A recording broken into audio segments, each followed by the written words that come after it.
நான் அருமைராஜ். நான் ஒரு சிவில் இன்ஜினியர். நான் எப்படி ஒரு ஆண்டர்பிரனராக வர வேண்டும் என்ற ஒரு எண்ணம் எனக்குள்ளாக இருந்தோ அதையே நான் என்னுடைய மாணவர்களுக்கும் நான் குறிப்பிட்டு சொல்லி வந்தேன்.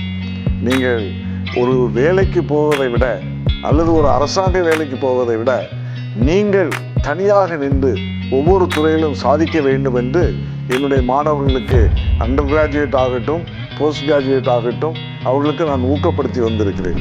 நானும் அதோடு நின்று விடாதபடிக்கு கவர்மெண்ட் ஜாபில் இருந்து ரிட்டையர் ஆனதுக்கு பின்பதாக தொடர்ந்து நான் தனியாக ஒரு கம்பெனியை ஆரம்பித்து அதிலே கிட்டத்தட்ட ஒரு 10 பேருக்கு வேலைகளை கொடுத்து நான் ஒரு கன்சல்டண்டாக நான் பணிபுரிந்து வருகிறேன். ஒரு இன்ஜினியராக ஜாயின் பண்ணினேன், பேராசிரியராக பணிபுரிந்தேன். இப்பொழுது ஒரு தொழில் முனைவோராக, ஒரு ஆண்டர்பிரனராக, ஒரு வெற்றி உள்ள ஒரு வாழ்க்கையை நான் வாழும்படியாக ஒரு வாய்ப்பு எனக்கு கிடைத்திருக்கிறது. நன்றி.